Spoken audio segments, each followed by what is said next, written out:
Good morning, good afternoon, good evening, and welcome to Taiwan Season 2020 Online Symposium Connecting with Taiwan. My name is Donald Hutera, and I'm speaking to you from London. And I'm very pleased to know that we have more than 100 people joining us today. So the way Taiwan Season Online Symposium works is that on Tuesdays, every Tuesday in August, I'll be having an informal conversation with one of the 4 choreographers whose work was meant to be seen in Edinburgh at the Fringe this August. There's also some video highlights, and it's about, as I said, 45 minutes. We did one yesterday, and it's available to see from tomorrow online and available after that. And then every Wednesday and Friday, there is a themed 2-part webinar lasting approximately 2 hours. It may be less, don't worry about that, with experts in artistic practice, production, presentation, and programming. For those webinars, as you who are here now know, you need to register in advance.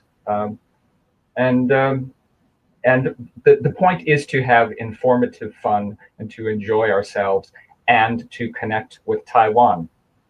So today's keynote speaker is Huey-mei Leigh. She is an independent curator and producer who was the artistic director of the National Theatre and Concert Hall. She's also been involved for decades in venue management, programming, education, marketing, festival curation, and she's a leader in dance, contemporary dance and theater production in Taiwan and making global connections. So I'd like to invite her to this virtual stage, please. Hello, this is Huey-mei Leigh from Taipei, Taiwan, and it's my pleasure to be here and to share this section. Now, we have 2 guests today that you will introduce later, but first, you're going to provide the keynote speech for today's theme, which is the present and future of Taiwan arts and culture centers, trends in international cooperation. And the reason you chose this topic about trends in international cooperation is because you are interested in forging links between Taiwanese artists and people around the world. Yes. Okay, because I think it's not very usual for us to run a theater and also programmed by the theater people. Usually the theater runner, they just do the administration. So I think my experience is very unusual in Taiwan, I must say that.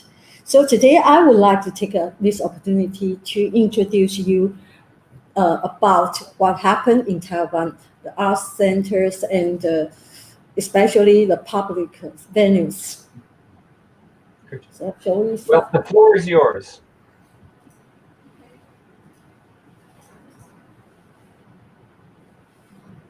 Yeah.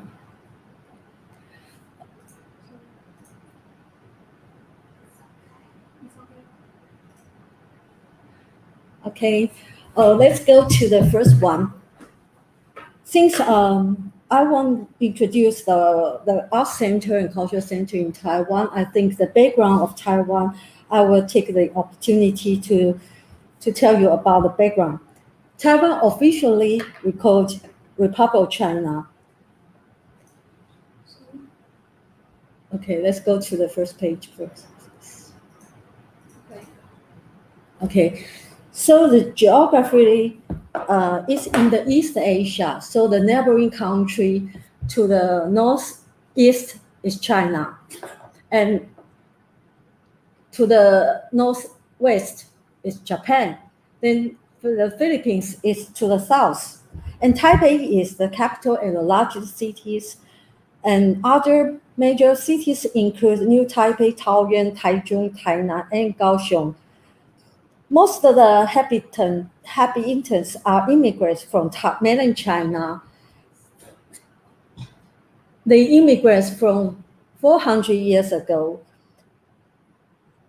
And now there are also a number of indigenous people living in this island.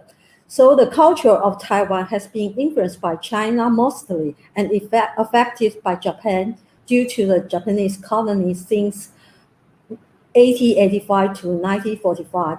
In the past 2 decades, many new immigrants from South Asia and China increased and make our culture diverse.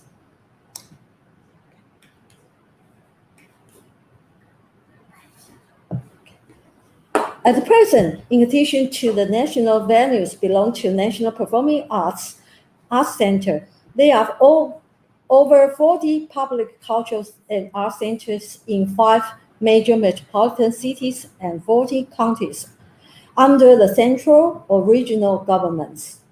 Only very few art centers or theater are managed by private sectors in Taiwan. Following, I would like to focus on the public venues and start from the National Performing Arts Center. You can see the National Performing Arts Center inaugurated in 2014 under the structure of 3 venues operating under one entity, namely the National Theatre and Concert Hall, National Taichung Theatre, and National Kaohsiung Cultural Center for Arts, Wei-Wu-Ying. They located in Taipei, Taichung, and Kaohsiung, respectively. Under the common mission, the national venues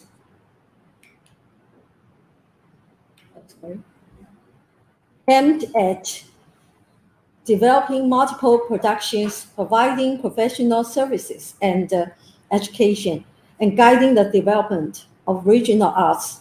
Among them, I'm going to introduce you the National Theatre and Concert Hall first.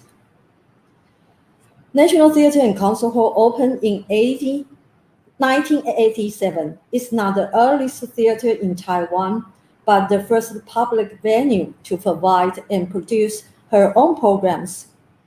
In the past, in accordance with the mission of different stages, reasonable, fair, and diverse content creates opportunities for the public to get close to performing arts and produce the innovative and challenging program to stimulate the local community to integrate internationally. Her missions are similar to the national venues around the world. So following, I'd like to introduce you Taiwan International Festival of Arts.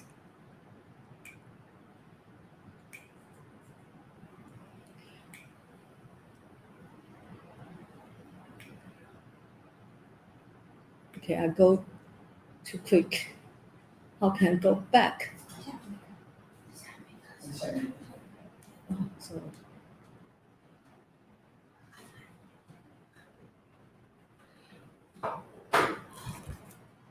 Okay, Taiwan International Festival Art, I engaged in many years for the planning and presenting them. I must say TIFA is young, but it not only brings in international artists to local audience and artists, but also introduce Taiwanese artists and audience to the world. Because our audience always impress the visiting artists deeply by their amazing concentration and passionate reflections. Obviously, TIFA is not the only platform to develop our international networking, but it is the major one, crossover and international engagement, made it become a significant arts festival in Asia. New creation by co-commission and co-production with international theaters or festivals is featuring projects every year, such as La Damned Moon Gamelia by Tadashi Suzuki from Japan City Company and King Lear by Olivier P. from Avion Festival, and so on. Usually, my strategy is presenting the artist's work, before working on commission or co-production that help our audience know more about the artists. In 2016, after the establishment of NTT and in 2018 opening of Wei-Wu-Ying, they programmed in their own way to join TIFA. Thus, TIFA has become enlarged and reached to different areas in Taiwan. The national venues bring up a new competition, but also stimulate the local venues. No doubt, with her resources, the three national venues how to help the local venues to build up their international networking, and local venues how to create their own characters will be an interesting observation for me. Now I'd like to take a quick look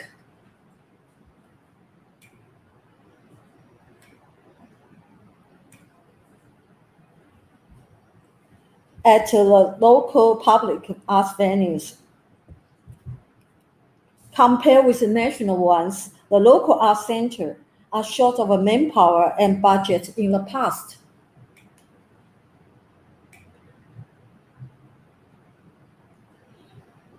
They used to play the role as theater keepers, almost no programming and production of them at all.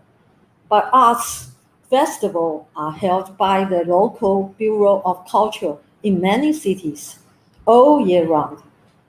There is less participation of art centers except performances presented there. In 2011, a competitive fund from the Ministry of Culture for the project of activating local culture centers operated.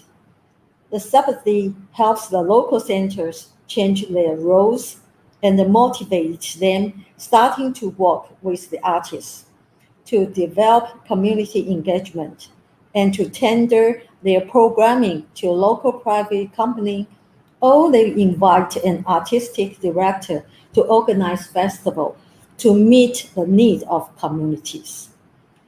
It was a good kick-off. Some of them have developed their own international networking. I'm quite sure and surprised that at such a short time, they can make such quick change.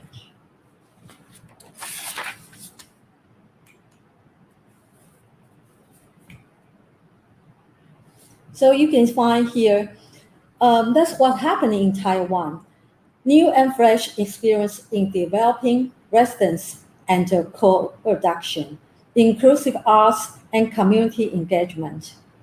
So I'm looking forward to more international links of our local art center especially.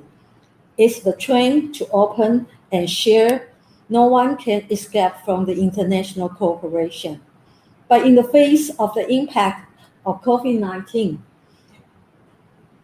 how do venues and artists look at the limitation of border control if the international cooperation model is challenged? That's why we have Austin from the Taipei Performing Arts Center and Verity from the Summerhall, Edinburgh, to talk about the international connection next. The Taipei Performing Arts Center and Summerhall will bring out the possibility and model of future international cooperation in this discussion, especially the Taipei Performing Arts Center, which is still operating with great strength in the delayed construction of theaters, accepting challenge from all sides, and has achieved projects in international connection and talent development. So we look forward to the exchange of dialogue and the collision of the two. So let's welcome them later. Thank you.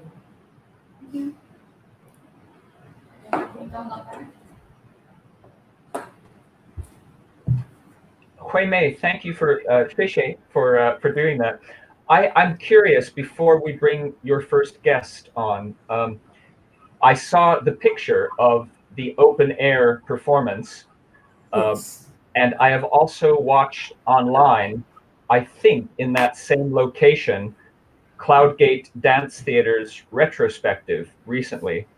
And Yes. I was so pleased and staggered by the number of people who attended that outdoor performance. So my question is about audience attendance for events and how common it is for, in quotes, ordinary people in Taiwan to attend performances.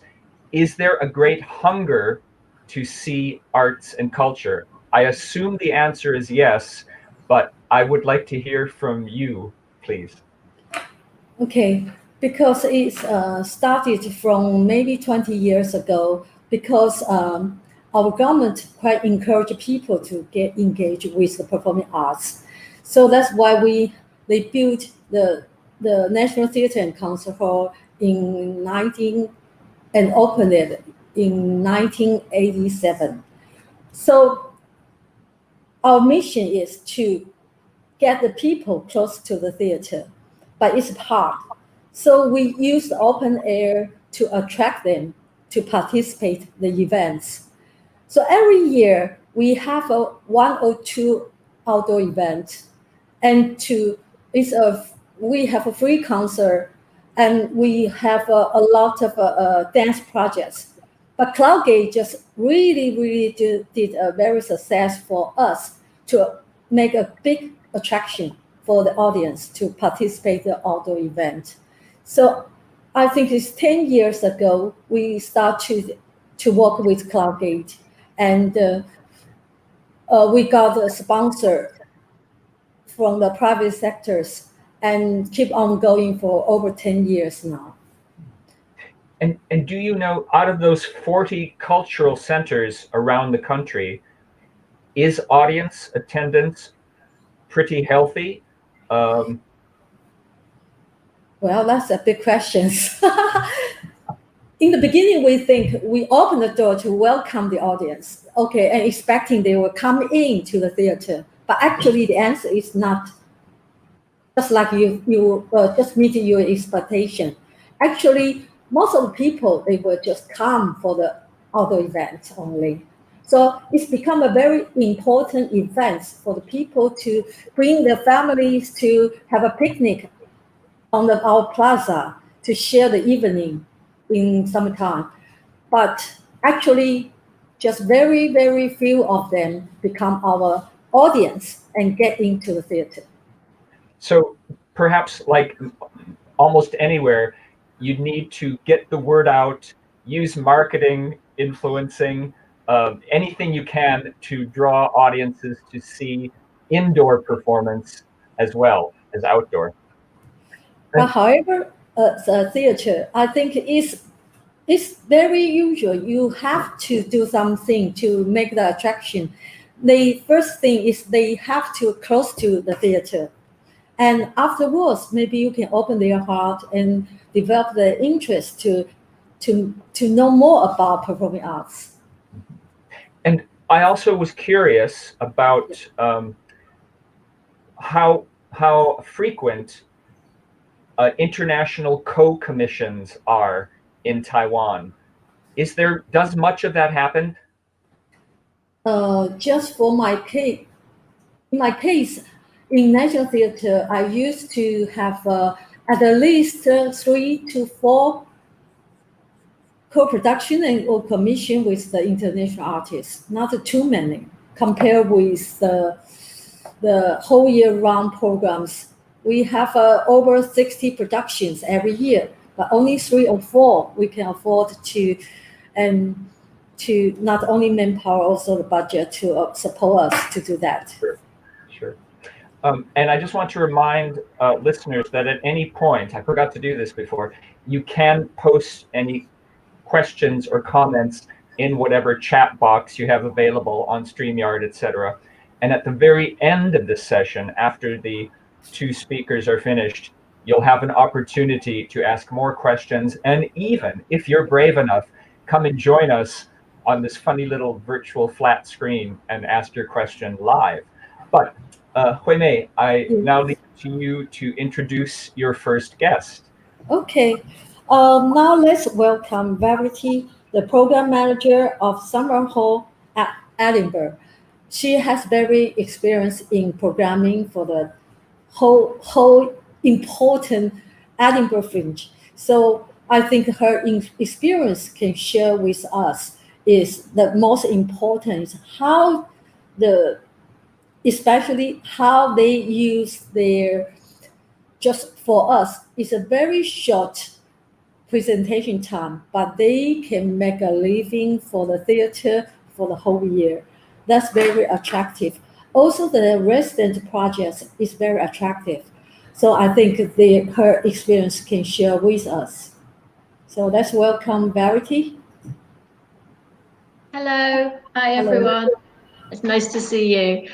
So we have a little video to show about Summerhall, and then I'm just going to do a little kind of presentation where I'll show you some pictures and kind of talk to you a bit about what we do.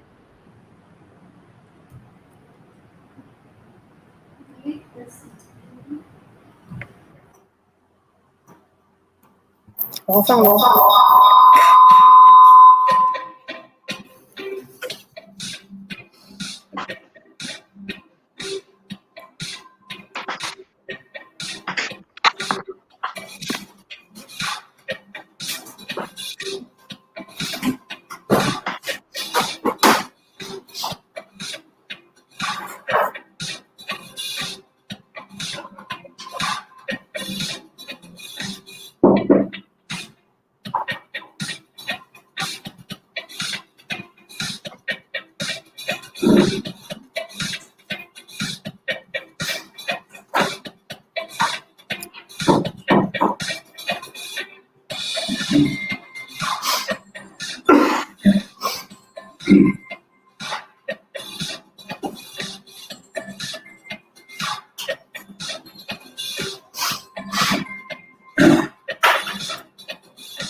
So that was just a video to give you a kind of flavour, I guess, of it was filmed for last year's Fringe, so hopefully it gives you an idea of what we would normally be doing round about now. I also have, I'm just going to look over a PowerPoint with some photographs of the building and the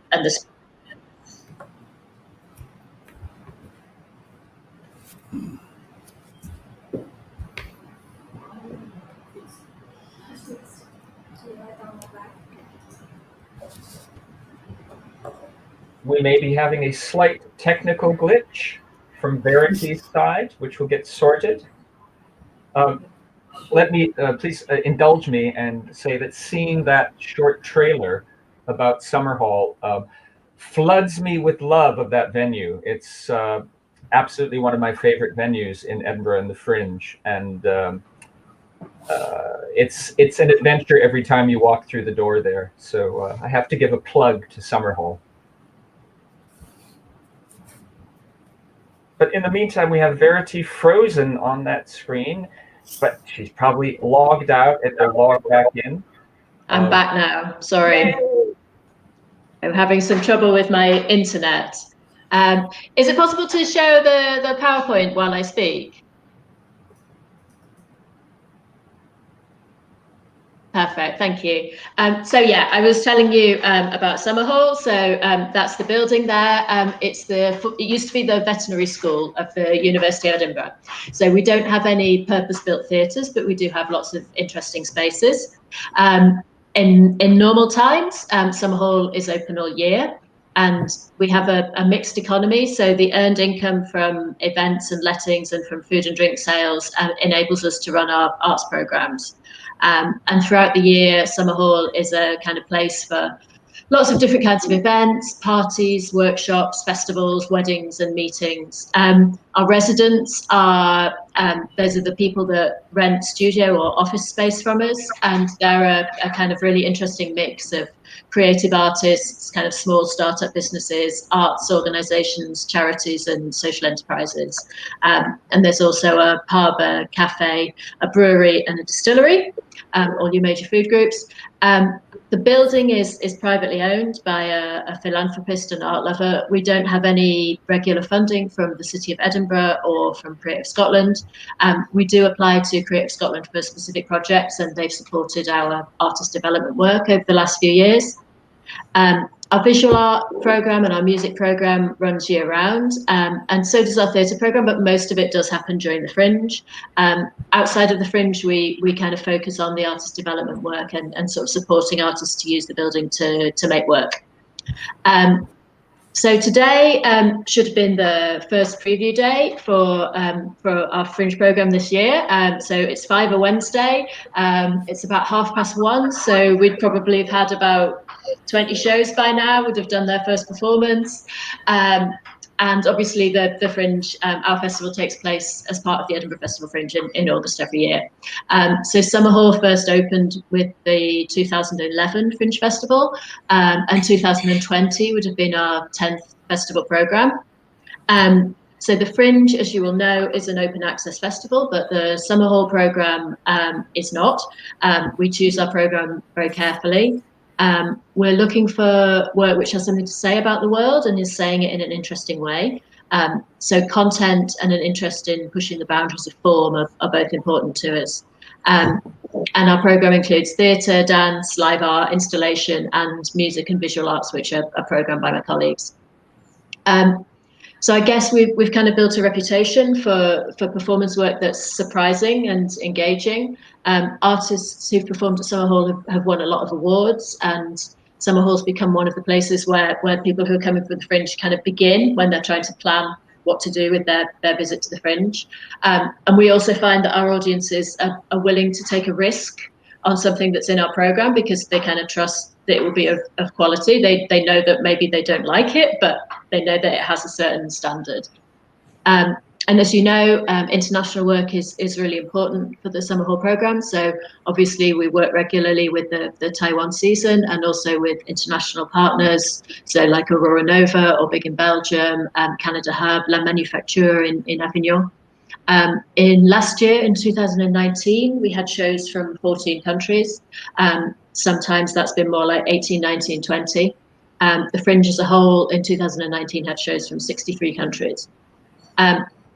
As you know as well, the Fringe is a big marketplace for promoters to see and to book work, or it used to be. And the Fringe Society has moved some of that work online this year. I think international touring and international promotion was already becoming quite problematic because of the climate emergency, and the COVID-19 crisis obviously hasn't helped.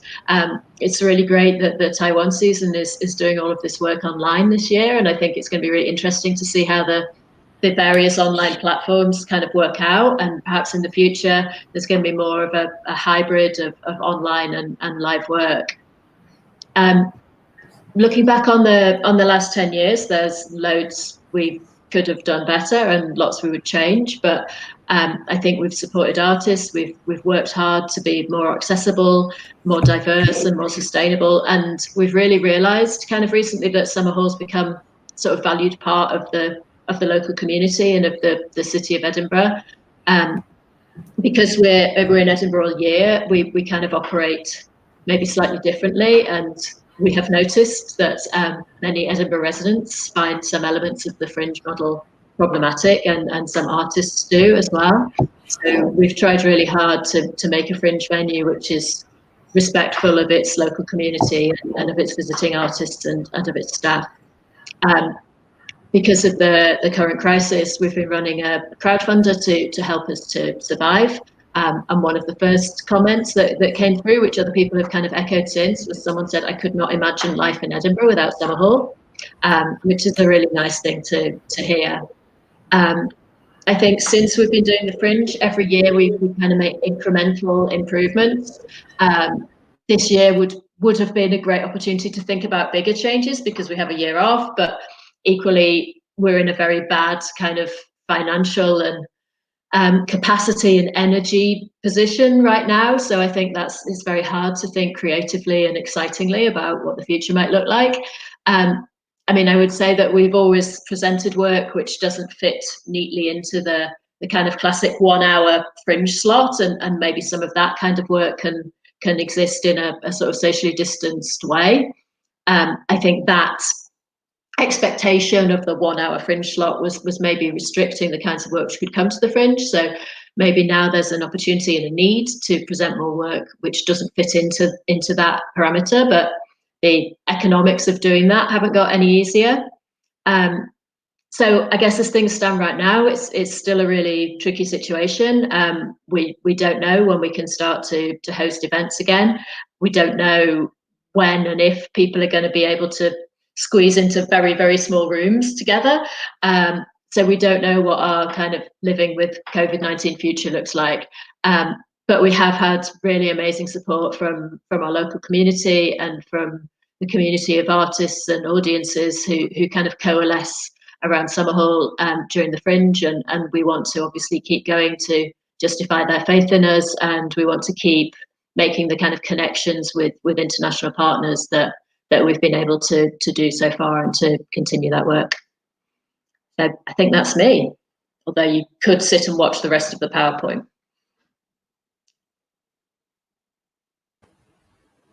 Well, Verity, thank you for that. You know, seeing the courtyard alone of Summerhall just, you know, makes me very emotional because I do love that venue, and you know, I don't need to tell you this, but it is one of the most, if not the most innovative venue in Edinburgh for me. And thank you too. You know, nobody's asked me to say this, but thank you for your support, continuing support of Taiwan season every year. It's deeply appreciated.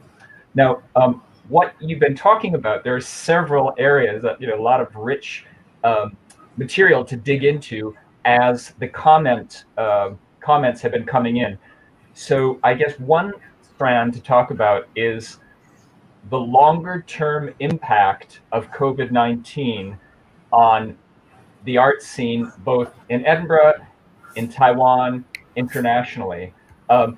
Any thoughts or comments right now about that longer term impact, which I know also addresses things like indoor, outdoor performance, and also deals a lot with economy, free performance, paid performance, et cetera, but perhaps the best thing would be just if either of you have some thoughts about the impact of COVID-19. I mean, I think it's a really big question. I think it's, you know, it has been and it will continue to have a massive impact. I think, yeah, there are kinds of work that can exist more easily in a socially distanced world, but generally they aren't the kinds of work for which you can sell a lot of tickets, and so the economics of it are really difficult. Outdoor performance in Scotland is a little bit challenging because of the weather, and I think, you know, international connections are kind of feel sort of riskier as well. So I think, you know, initiatives like this where we can kind of connect online are probably going to become more important. Well, you did say about squeezing into venue spaces, but and this isn't really a question, but people are squeezing into airplanes, you know, and that's a common thing that I've heard. You know, if people can be in airplanes, why can't they be in theaters? But I know each venue, this is a slow adjustment process about how to move forward and stay viable financially, and simply to exist and continue to create and present work. Huey-mei, do you have any Questions? any issues you might want to bring about the COVID issue? And then we've got another question waiting for you. But first, if you could address COVID. Okay. For me, I think I have a question for Verity, because it's a 10th anniversary for Summerhall, right? But for the disturbing of the COVID-19, and how do you plan, or you have any substitute plan to welcome to us to celebrate your anniversary? To be honest, I think we'll just try and do it next year. So we have a program called Summerhall Adapt, where we're just kind of sharing work that artists who've kind of presented work at Summerhall before have kind of put into digital spaces. But in terms of what's possible for us to do this year, there's like literally three people are working for Summerhall now instead of 65. So, the capacity to really properly celebrate is just not there. So yeah, we just have everything crossed for 2021. And Huey-mei, I have a question for you, because I've been told that theaters, venues in Taiwan, am I right, have not had to close at all? We do. We close our theater for over stuff from February to June, right? To first of 7th of June, yes. Yes. But everything's back to normal, which is fairly lucky, because we don't need to keep the social distance, as you can see. We should. Social distance, but no choice, because the table is too small. And is that coming back to normal? Is that partly because the government and its citizens dealt very well with this crisis? Indeed, yes. Yes, I think the public is very aware of this kind of situation, because like 10 years ago, we do have SARS happening in Taiwan. So we do have that kind of experience. So people really follow the SOP from according to the government. So that's why we are fairly pretty lucky compared with the other countries. Okay. So I just wanted to thank Gary Platt for mentioning COVID-19 in the comments. We have another question from, could you, backstage folks, could you bring that question back? That, let me just find his name. That's it, Benedict Yu. There you can, I'll read it out loud. Does TIFA have any tactic or plan to build how the general audience will be able to step into supporting the art scene more and more proactively, so that the ecosystem will be self-sufficient? And perhaps, Huey-mei, you could, TIFA, it stands for what? Could you explain that, please? TIFA is an initiative of the Taiwan International Festival of Arts. So they held every year in March to April. I used to do that within 4 weeks for the festival, but they have changed a little bit right now. But so is there a way of increasing that support that the audience, the general audience, might be? Yes, every year. I think starting from from 2009, the first TIFA from now till now, I think our audience increased every year in 5%. So it's amazing. Okay, thank you.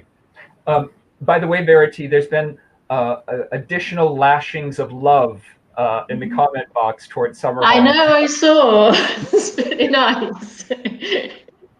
Now, Huey-mei, I see that Yes. you have a man sitting next to you Yes. that's still not been properly introduced. I think he talked a lot already. So let's welcome Austin from the Taipei Performing Arts Center. He's the artist director. So I think he did a very, very hard job because he doesn't have all his own venue because he's under construction, but he still do a lot of things without his own theater. So let's welcome Austin.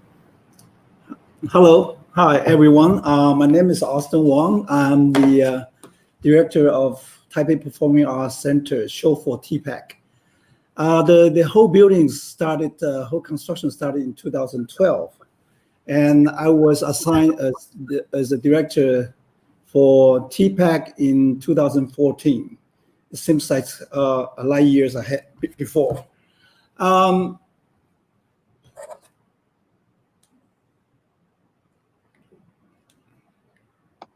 Hold on, what's wrong with that? Okay, and everyone knows me when I'm attending the international meeting or festival.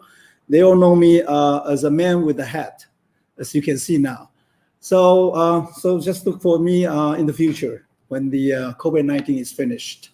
So let's talk about let me introduce a little bit about the theater itself, because the theater is still under construction and should be finished hopefully by the first season of next year, 2021, and we are planning to have a grand opening in 2022.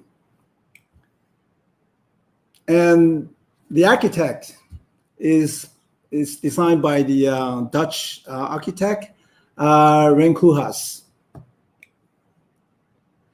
And the idea is to have 3 theaters, like a magic puzzle, to join in the center cube. So namely, we have the Grand Theaters, which is the maximum capacity is 1,500 seats, which is the same capacity as the national theaters, but with the better sideline, as you can see. And we have lots of stage machinery, computer fly,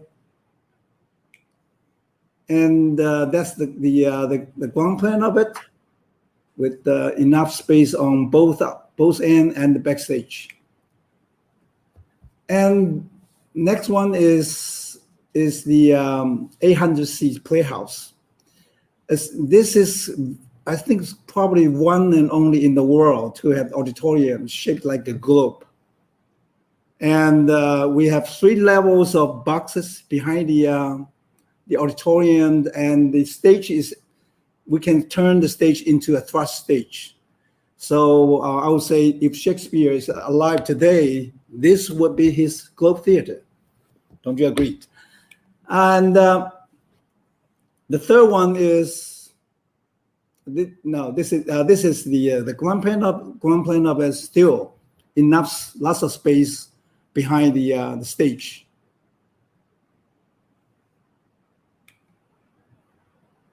Next.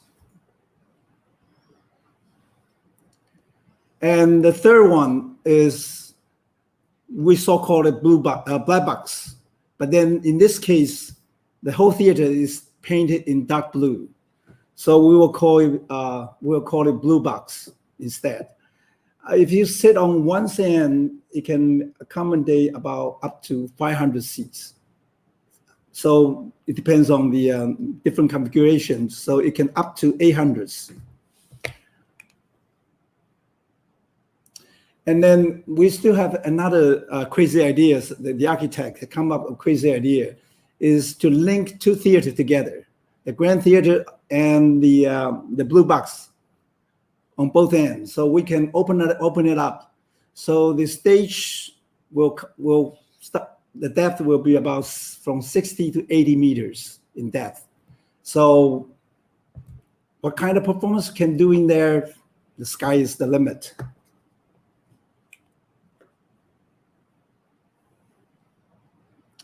This is the sectional view of it. As you can see, the Grand Theaters and the Blue Box, they can join together, become, we call it super theater. And the other section of view from the other side, as you can see, the playhouse is on the next level up.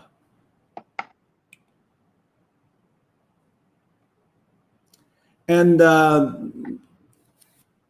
because all the theaters is really up in the air, so we keep the maximum space for the public. So we even in the public square, we do have a small theater, which is hide it underneath the ground. We can hold it up and do some small show like puppets. And then the architect also come up with the ideas he create an independent pathway. We call it public loop. It's a pathway that you can allow the audience can see the different aspect of the theaters without really interfering the normal operation of the theater. For instance, they have independent elevator getting up to the backstage of the Grand Theaters and the grid of the Blue Box, and then even our office can be part of the viewing program. This is how it looks right now. So it's still under constructions, a bit mess, but from the outlook of it, looks pretty complete.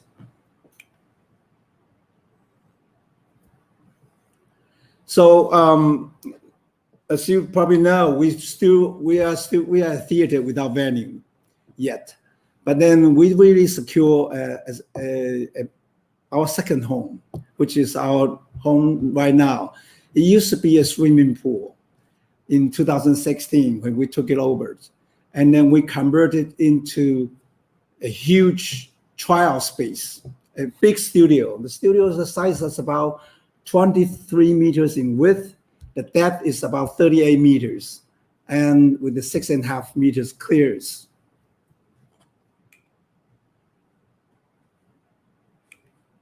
Next.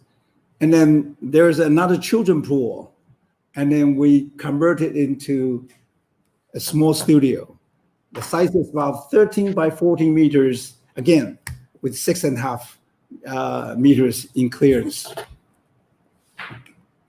So this is our home base, so we can really using these two spaces as for the developing of our different programs for now. In the future, the theater in TPAC, we do have 6 studios. So combined together, we're gonna have like 8 to 9 studios in total for helping the artist. And then also starting for 3 years ago, we are responsible for the 3 main festivals in Taipei, namely Taipei Art Festival, which is in our 22nd years now. And this year's, the theme is about super. It's about talking about the superhuman, supernatural. It's reflections about the ecosystem, the human versus naturals, human versus environment. And it happens to echo reflect the situation right now in COVID-19. Although we do lots of the international program has to be canceled, but we still managed to squeeze in 1 or 2 in this kind of situation. We actually to have a dance master from Thailand, Pichait, who is still under quarantine right now and should be released tomorrow, and then immediately he will join us into the setup for the program for next week. And then we invite some of the artists from internationally, and we're doing work through the Skype or any kind of methods. We have one program. We invite a choreographer from French, Johan Bell, who do a Skype meeting with our local art dancers, and they came up a very wonderful, beautiful dance program. And the second one will be the theaters, the festival. We do have a so-called festival within a festival. We create a called Thinking Bar. It's a mini series which contain a lot of workshops, walk-ins in progress kind of work that's still under development, and we put it into side by side with the Taipei Art Festival. And then Children Festival. This is our 21st years. And the theme for this year is called New Kids in Town, starting from ground zero. So we without the international artists, we work with our local artists. We try to work with them to create local children programs. And then the third one, namely, is the Taipei French Festival. This is really like very much in the same idea and pattern and operation like Edinburgh Fringe. We create a platform to invite to have no censorships. Anyone can join the festival. So it's a very healthy program for the young artists. For this year, we have 125 groups, and they were going to perform around Taipei in every possible locations. It's about 584 performers in total within 2 weeks.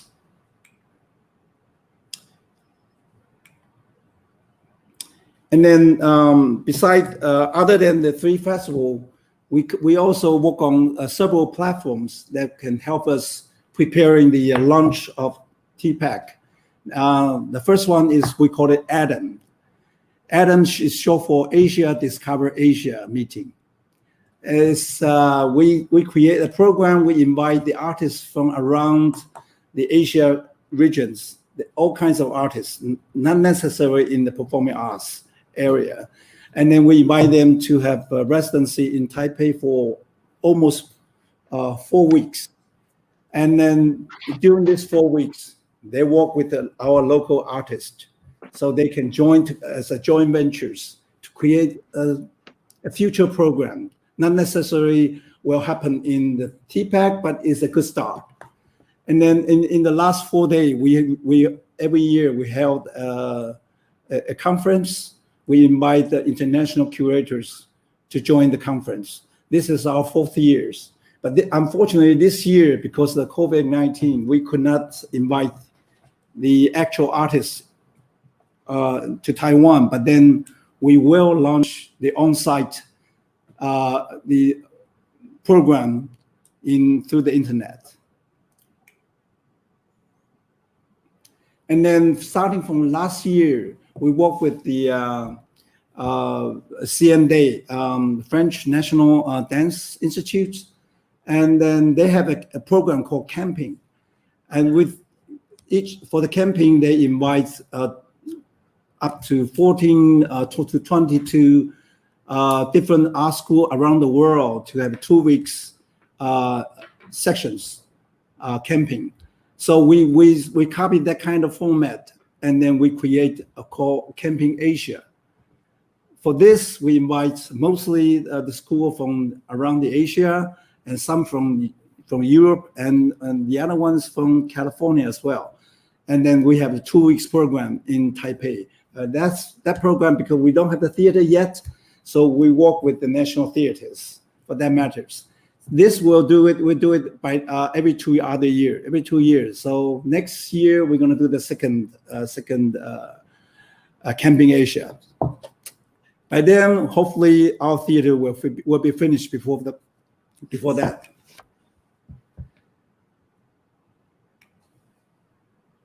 And we invite the artists from around the world to conduct workshops, performers, and so it's a lot of fun.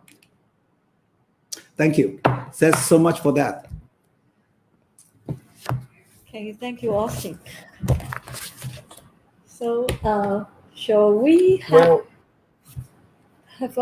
open to the floor to ask the questions, Donna? Before we do that, could I just, I can't help it, I have to say, wow, Austin. Yes.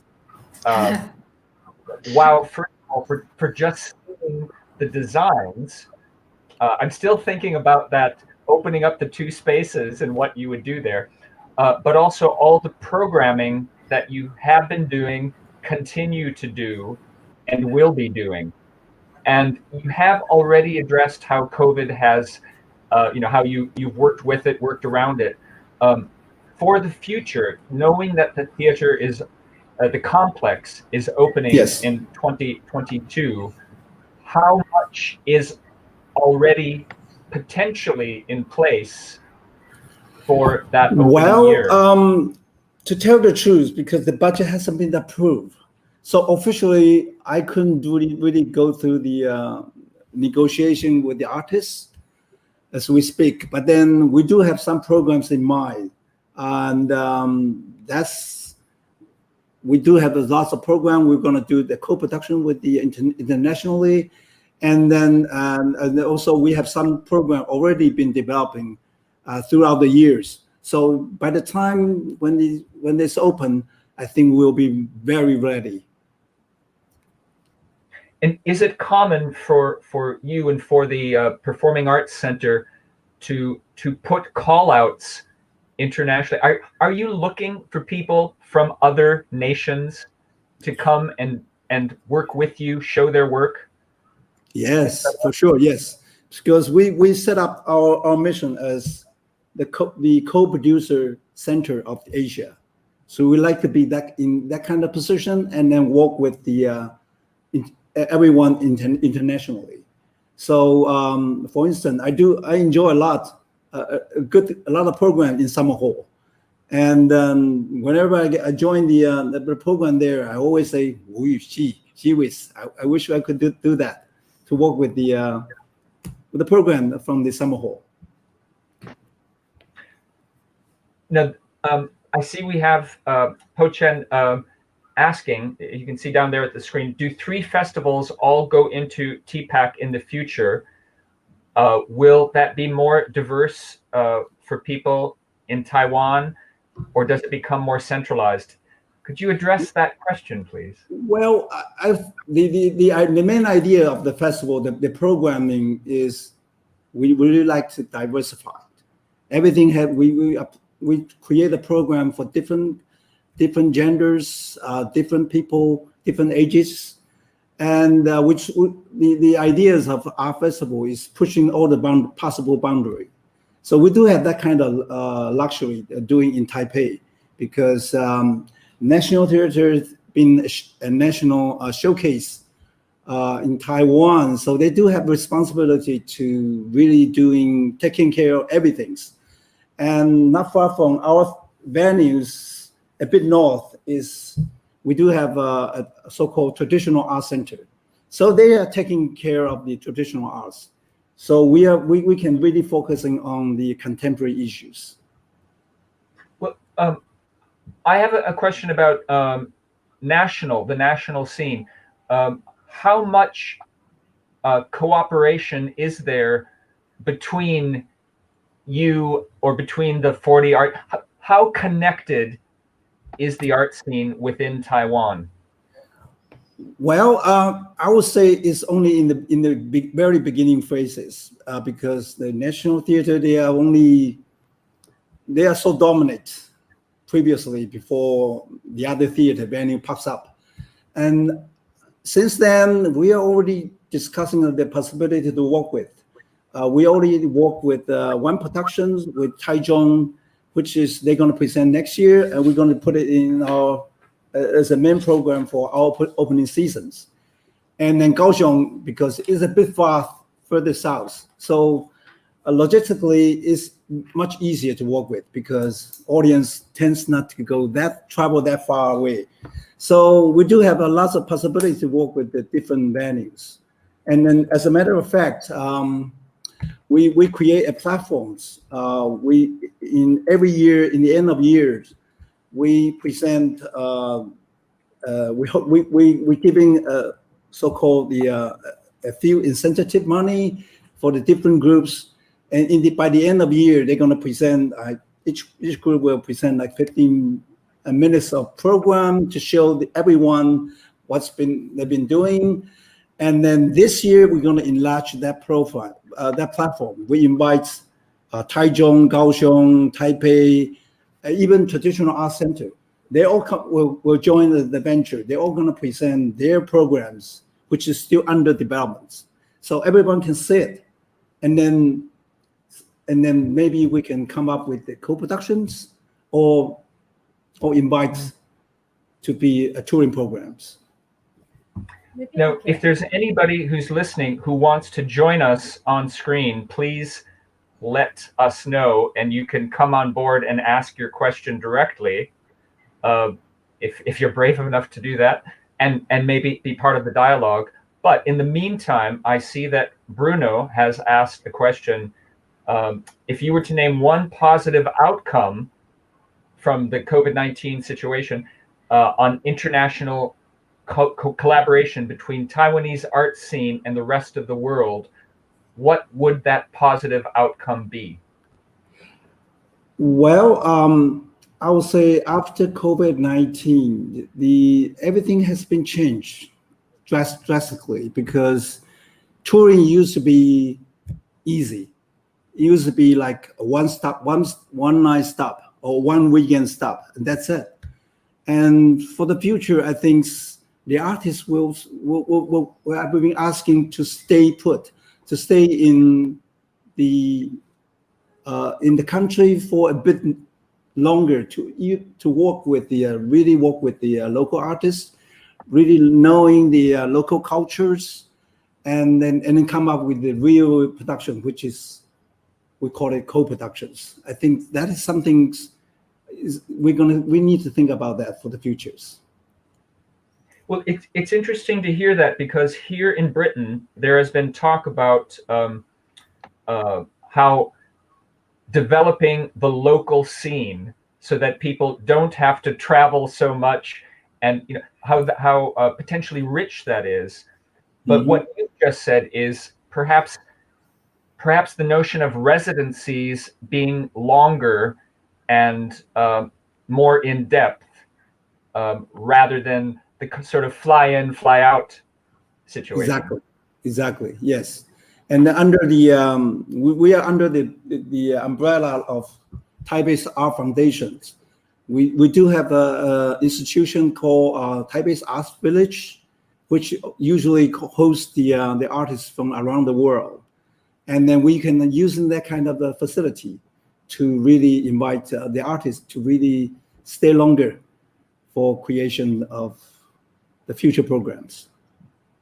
And obviously, Verity or Huey-mei, if you have anything you want to ask or say, please feel free to join in. Otherwise, I'll just keep barreling along. And I'd like to go back to the first question you asked, Austin, about the connection in Taiwan with the national venues, how to work with the local venues. For the National Theatre, because you just, Austin mentioned, we have a lot of things to do, so a lot of tasks. You need to take care of everybody's need. But for us, I think in the past 10 years, the program on tour is a kind of sharing between the venues. Even most of the local companies' premiere just happened at the National Theatre or our experimental theatre. So after they complete the production, then they were on tour within Taiwan or even go abroad. So I think that's the kind of sharing. So, and after that, we will invite the local art center to the workshop or to the showcase, we try to invite them and to introduce a lot of local artists or even international artists to meet them. And they have a chance to know each other and to build up their creation in the future. Yes, that's my answer for you. Verity, do you want to pitch in with anything? Yeah, I think just to kind of agree with Austin, I guess, about the sort of like how international collaborations might develop from, going forward. I think we've had a lot of very kind of, quick touring and people kind of going to lots of places and not staying there for very long. And I think, yeah, as well as that kind of need to sort of invest in our local scenes, I think where it's really important that there is still international exchange and artists can still kind of connect with each other. But I think that's going to be kind of potentially over, a longer period of time, and maybe they go somewhere and work with a community and co-create something more than the model of like kind of, flogging one show around the world. But then the economics of that are also going to be interesting. And I think, funders are going to have to decide what they value, in terms of that level of international connections. I think a lot of the kind of conversation in the UK is about like exporting work, and maybe funders need to think about what else they want to invest in. Export, import. Yeah.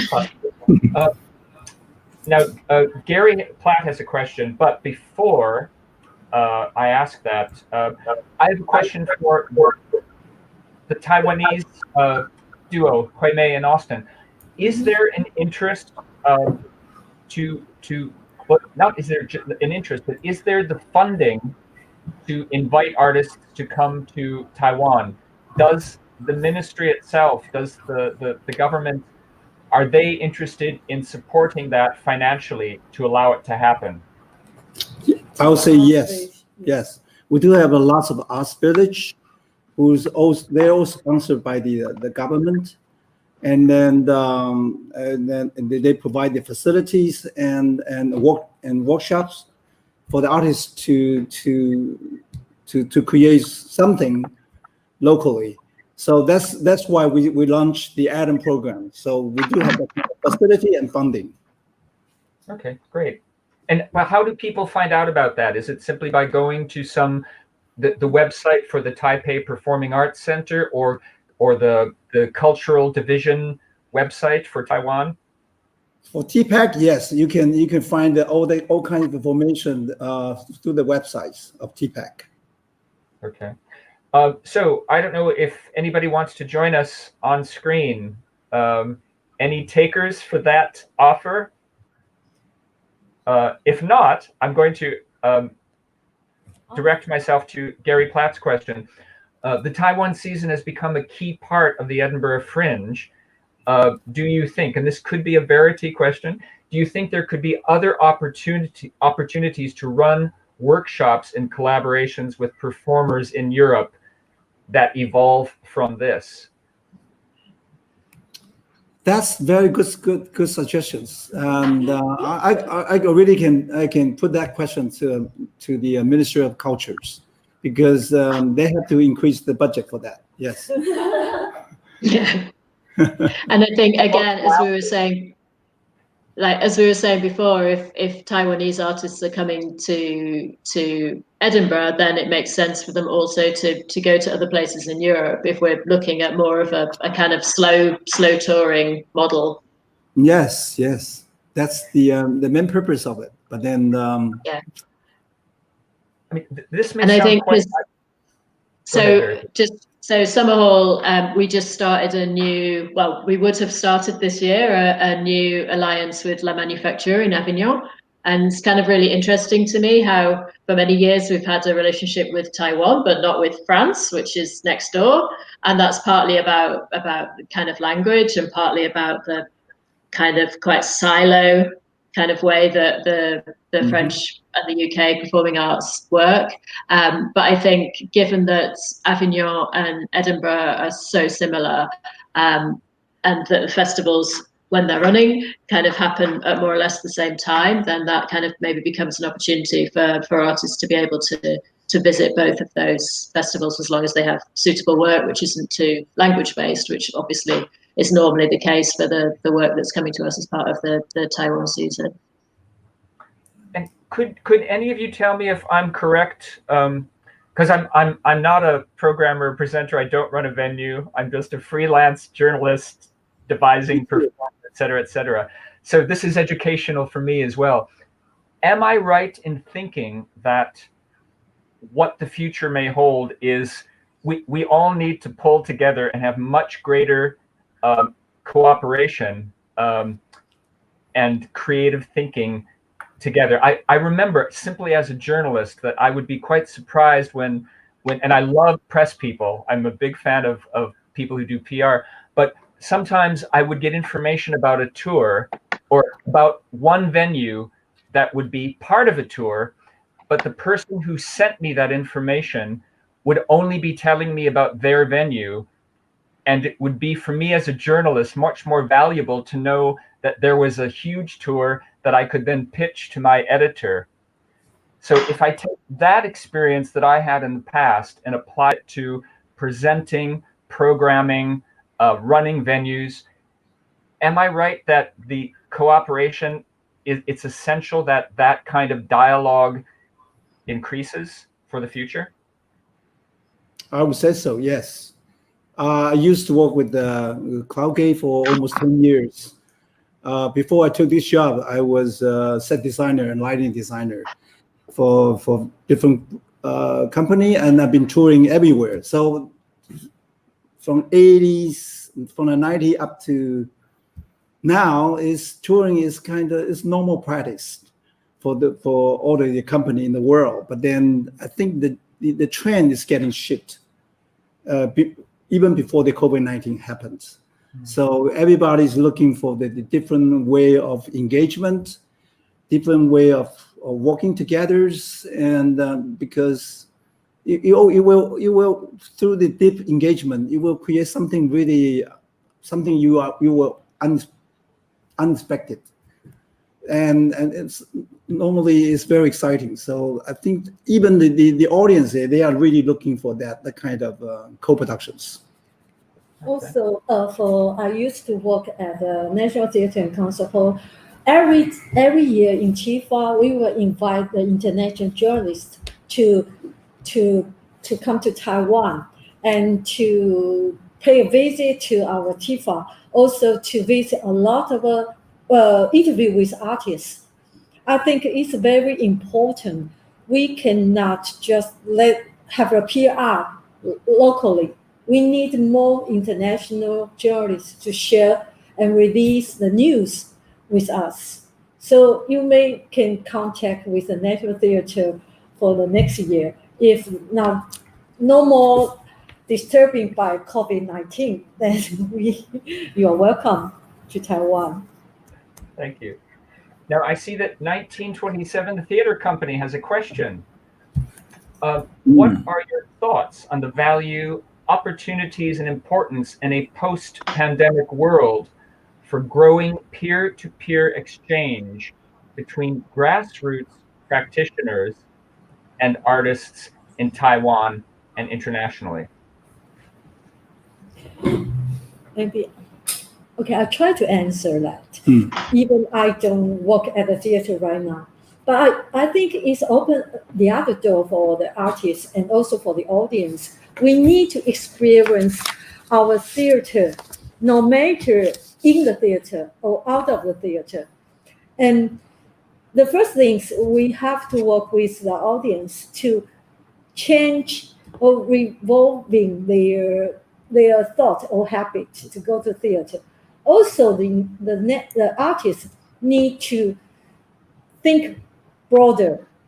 We not only to have a person contact to work together. Then maybe we can work on website and try to share more. But how? I think a lot of people working on that.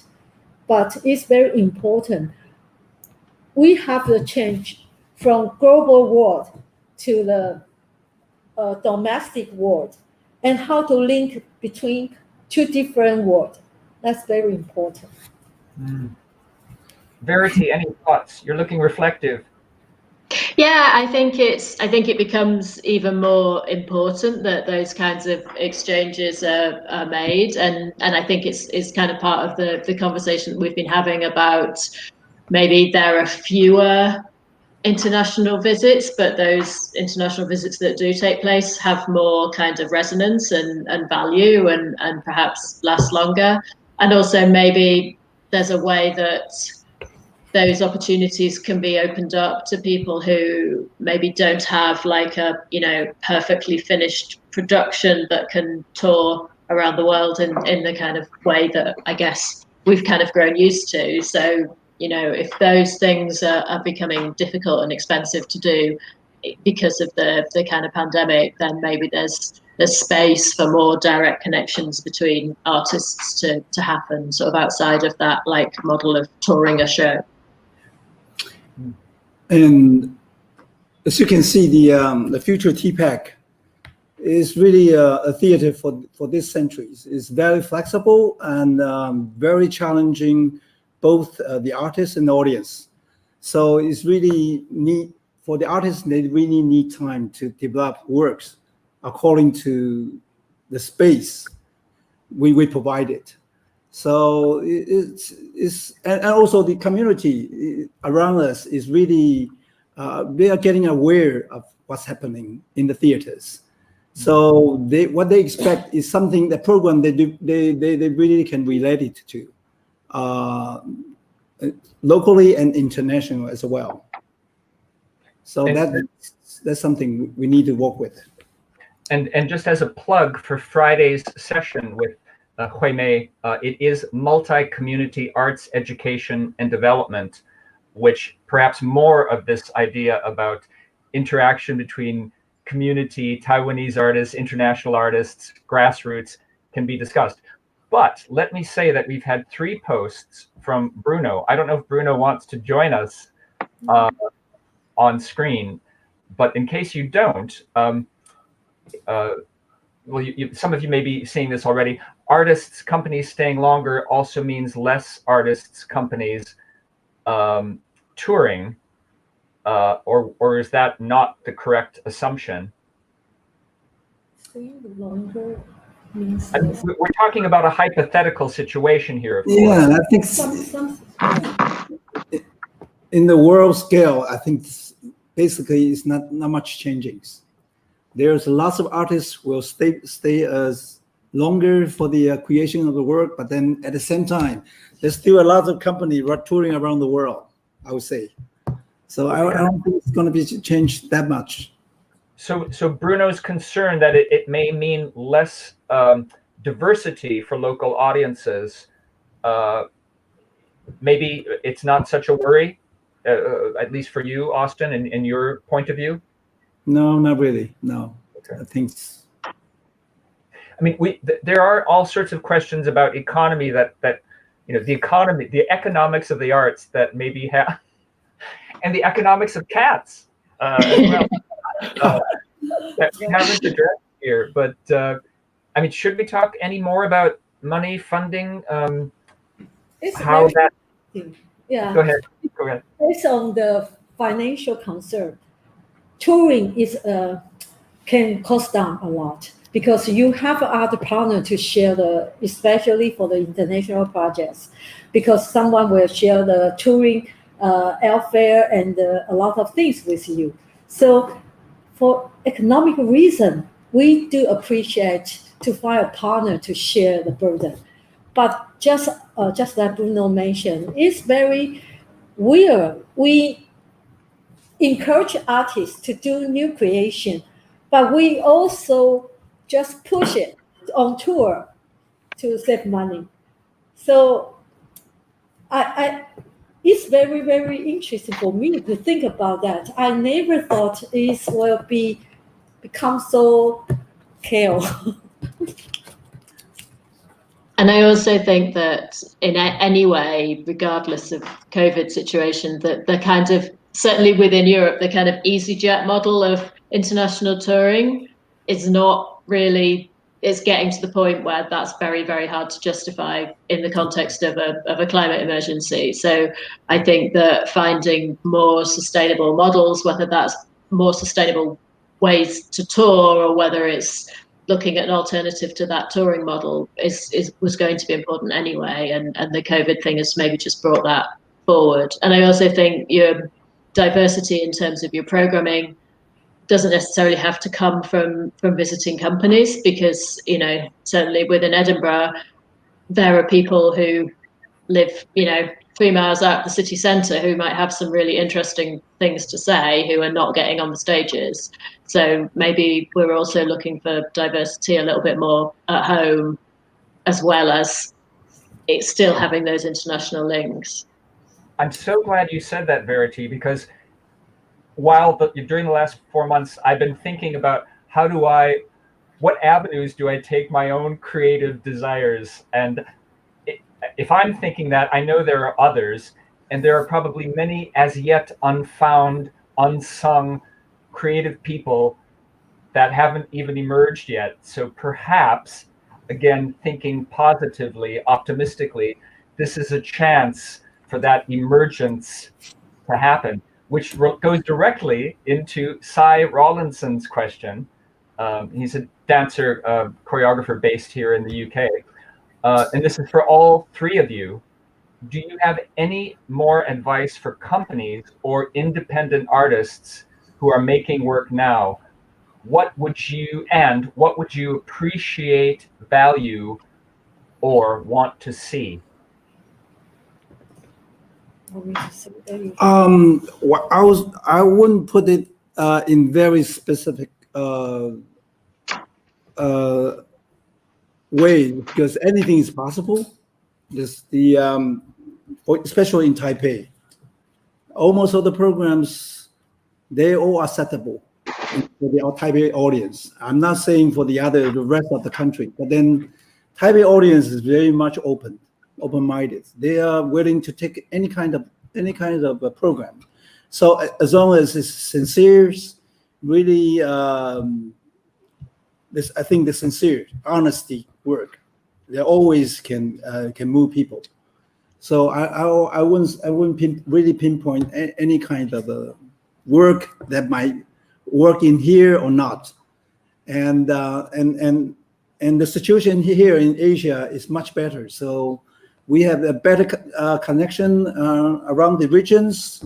We have lots of partners already established deep relationships. We're sharing programs, sharing informations.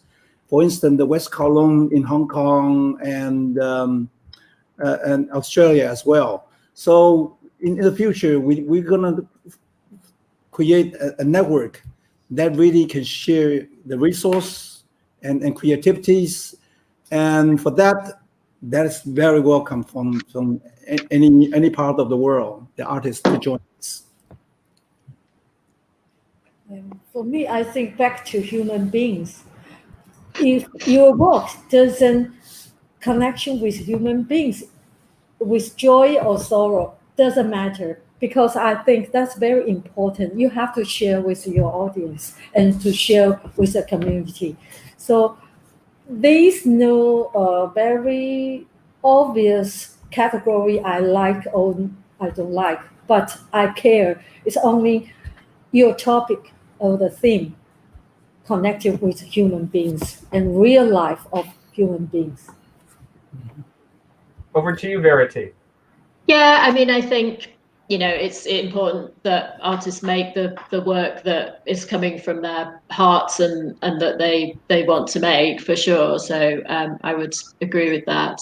I mean, I guess practically, I would kind of like to see, I guess, people kind of playing with the sort of hybridity that we've kind of sort of maybe got a bit more used to with the whole COVID situation. So maybe they're making work that has some kind of online element, but also has a live element. I'm really interested in how people have found ways to have a sense of liveness when they've had to kind of sort of put things on a screen. I'm really interested in work that is maybe to small audiences, or somehow to socially distanced audiences, or to people who are outside or experiencing it without having to sit in a sweaty room, because I think that's formally interesting, and it's also going to be practically useful to us. And Maisie the cat would agree with all of that. That's what I was going to ask you to do. Yeah. Your unexpected collaborator there. Yeah, she's really productive. Yeah, we still have some time for any more questions or panelists. If you have any more things that you think we have not yet addressed, now is the time to throw them out into the air. I have a question for Verity. Do you have any advice to Taiwanese artists if they are interested in touring to abroad? I mean, right now it sounds like you're probably better off staying in Taiwan. But I guess, I mean, we've been really happy to have all of the Taiwan season artists at Summerhall over the last few years, and it's been really, kind of high quality work, and it's been really nice to see how it's kind of connected with audiences in Edinburgh. So I think there are still hopefully going to be opportunities to do that. And there's a particular kind of work which obviously has been the work that's been successful in international touring in the past, and it's possible that that's going to change. So I would say just to be really kind of sort of conscious and kind of always aware of the situation, and to think about, I guess, those alternative models and ways of connecting with people in the places that you're going to. I have a question for the three of you, which is, briefly, why is it that you have dedicated your lives to the arts? You don't have to answer it hugely, but I'm just curious, what motivates a person? I mean, I have my reasons as a journalist, as a maker, blah blah blah, but I'm interested in yours. What is it? Why do you stay dedicated to this? For me, because it's a luxury for me to be able to create different lives throughout the years. So I've been going through like 30 to 40 different lives per year, and then that's something you can't achieve without in any kind of practice, but only in the theaters. Each week you have something new. It's always different and always a challenge, always adventures, and it gives you the opportunity to travel around the world. So I wouldn't accept any kind of job other than this. Austin, how many hats do you have? I would say like 30 something, but then that's a secret. And how about Verity? I think for me, it's like I don't know of another job where you see something that is just an idea, like in someone's head, and then it becomes an idea on a piece of paper, and then maybe 1 or 2 years later, it's something that exists on a stage and people are buying tickets to come and see it. I don't know if there's an equivalent anywhere else, but I haven't really done any other jobs, and the one time I did, I wasn't very good at it, so kind of stick with what I'm reasonably good at, I think.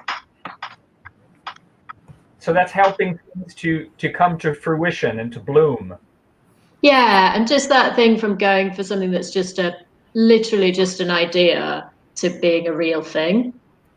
I don't know where else you would see that, unless maybe you were like an engineer or something. That would be pretty cool. Thank you. Huey-mei, what about you? I think I added to see the curtain ups and down. Every time I saw the curtains up, I feel very satisfied with I have done for the audience and the artists. So every time the curtain's down, I'm glad because I can go home and have done my job every day. So I quite appreciate I got the chance to work at a theater. Before I got the job, I have no idea about what its production is. So I'm quite lucky. I appreciate that. Thank you. One more question from, wait, we've got some more coming in.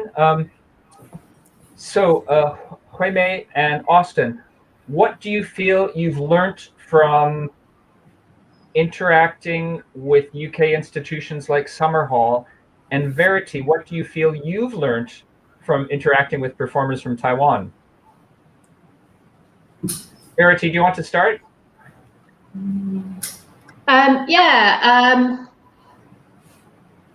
I mean, I guess, before we started working with, I've not been to Taiwan. It's not a part of the world I know. So I've now seen, several kind of shows from there, and it's kind of, I guess, taught me something about that part of the world and about the country and about the kind of work that is getting made there. And just seeing like the designs for TPAC as well, it's just the kind of sort of scale and ambition of it is really, really interesting, I think, from what's kind of a relatively small country. So I think there's some really interesting there in terms of how like the government is obviously kind of massively valuing and investing in certainly the arts infrastructure. And I've learned little bits about the kind of the history and the politics of the country, which I just from watching shows, which I wouldn't have known otherwise. And our Taiwanese friends? There's a book that lists Summerhall as 10 theaters you must see before you die, and I really totally agree with that. And so the first time I visited Summerhall it really blows my mind because you're using lots of non-venues, and then through careful curating and good taste, and it creates such a huge energy throughout the festival.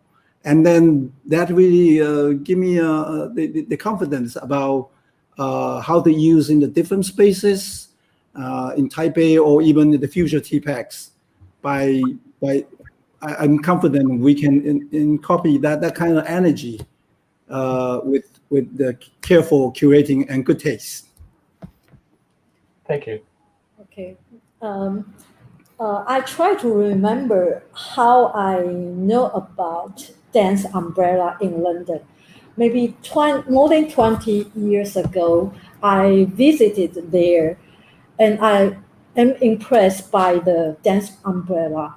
Actually, I have no idea about contemporary dance long time ago, and we think such a complex, they can help the artists and the audience to know about dance. In Taiwan, the experience is very few. Even I started working at a theater. So after that, the visit, I really want to do something for contemporary dance in Taiwan. So I think that's very, very special experience for me. Thank you. I think what you've all been talking about is you gather information and it's inspiring. You gather experience and it inspires you to take what you've gathered and apply it in ways that you can, given your jobs and your locations. Mm-hmm. That's international exchange right there. And we've still got a bit of time. Bruno is back, Bruno Hendricks. And what he was concerned about is how this idea about less touring, possibly more local coverage, how with nationalism on the rise in many places around the world, will that possible reduced touring and diversity increase the strength of nationalism? We're moving into obviously quite the arts and politics here, or the arts seen from a political standpoint. Does anybody want to address? If we are talking about the situation between China and Taiwan, I would say yes, that nationalism really can create a boundary for the arts. But then, other than that, Taiwan is very open to the world. So I don't think nationalism is really happening in the theater. Okay. Anyone else want to kick that idea around a bit? Yeah, I feel like certainly so in the UK, and I guess more, it feels like there's more of a aesthetic influence from kind of like sort of companies from the rest of Europe and from kind of further afield, kind of sort of having had the opportunity to show their work in the UK. So I think for UK theatre, certainly the kind of influence of kind of other countries' forms of theatre had a big difference and kind of kicked us slightly out of the like well-made play aesthetic. It feels like maybe the sort of influence of form is maybe sort of more important than the actual kind of subject matter. I don't know. So I feel like that's maybe more of a risk, is that we kind of lose that kind of different aesthetic that you get from kind of watching something that's made from a different sort of theatrical tradition, more than that. I still feel that within a kind of country you can find a diversity of voices to program. Huey-mei, In terms of my experience, I don't think the nationalism or have anything to do with the production. For us, I think we are quite open in Taiwan to accept a different kind of a collaboration. So maybe for me, there's no problem for me, but I think the government, of course, they will have their policy. They want to do something based on their own story and to take care of the local artists. But for myself, I don't have such kind of problem. This makes me think about, you've used the word risk and Verity and Huey-mei and maybe Austin. I'm just thinking about audiences and risk, and I'm reminded of a performance that I saw which was I can't remember the artist's name, but there was a post-show talk, and an audience member very politely referred to the very high volume of the sound, and the woman who made the piece said, "Do you think I'm here to make you feel comfortable?" Which was part of her confrontational pose or guise. But I'm thinking about, in terms of the audience, risk-taking versus, being comforted. And because I have nothing against entertainment, but then there's, when is entertainment also challenging? And I would be curious how you all feel about that continuum of let's all feel good entertainment versus absolutely controversial risk-taking challenge. And I just want to throw that out to be addressed in this context. For me, if my festival, Taipei Art Festival, everyone say this is great, everything's great, then I have to worry, because the idea of the festival is pushing the boundary, is leading the city a bit forward. So everything can be a very controversial kind of program. So I'm not really up to the entertainment. Although in the future, maybe half the program we will rent it out for the entertainment sake. But for the program that I'm curating has to be contemporary. It has to address the contemporary issues. It has to be able to have a dialogue with the citizens. Thank you. And I think it's possible for for shows to be both of those things at once. So, you know, something can be entertaining maybe and funny, but also like brilliantly done, as well as kind of challenging and kind of pushing people a little bit. So there are lots of ways to kind of, you know, to take pleasure from watching something which might be quite moving and quite difficult, if it's also like, okay, that artist did a really great job of presenting that idea and of making me feel comfortable, and I kind of, you know, felt trusted, you know, and kind of held within that story, then that is also a kind of pleasurable experience. Huey-mei. For me, I like argument, especially every time after the show, and the people will talk about how I hate the show or I like it very much. I think if we can bring up the discussion, it's a good thing, and sometimes we can learn from it. So I don't think entertainment is up to your own opinion, because for some people they don't think it's entertainment, but for some they think it's very ridiculous. So I always talk to my colleagues before, we should respect our audience because they pay money to trust you, and when they come back at home, what can we give them? So I think the way we cannot make a judgment on entertainment or not, because we will just try our best to give them what we can do and to share with them. So I don't expect every audience will like my presentation or the performances, but I appreciate they come into the theater and to share the night with us. That's most important than what they think afterwards.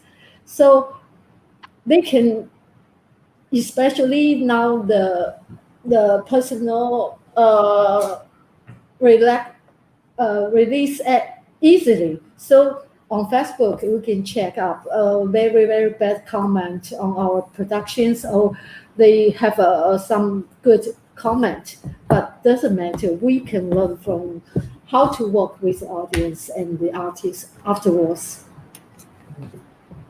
I think we can start to wrap up now. But before we go, any last words or last thoughts after I've thanked you for sharing your experience and your insights with us today? But any final words about what it's been like to be here, or any about the topics that we've covered? Any last words from each one of you, please? Just welcome everyone to 2022. I believe we will open with the three festival together. It will be a grand festival for the new TPAC. So it's going to be great. Welcome everyone. Verity?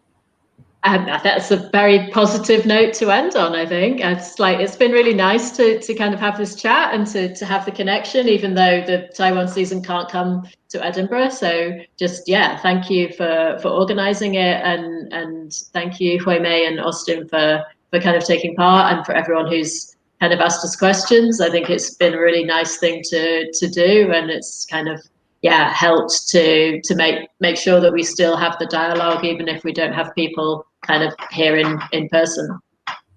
Yes, look forward to work with you in the future. Yeah, thank you. Actually, Donna. Thank you. Well, we obviously, this is just the beginning of Taiwan Season Online. It's the next session that you will be at, Huey-mei, and be the keynote speaker, is on. Now, let's see, I'm looking at, no, wait, that was an error there, I think, technical. But we have a session on Friday that we will both be at, looking, as I've mentioned before, which needs to be registered for audience members, multi-community arts education and development, and with 3 guest speakers. And please go online and check if you haven't done so already, because there will be more webinars every week, Wednesdays and Fridays. And on Tuesdays, I am conducting informal interviews with choreographers of the work that was meant to be seen in Edinburgh. So thank you, everybody. Stay safe, be creative, thrive.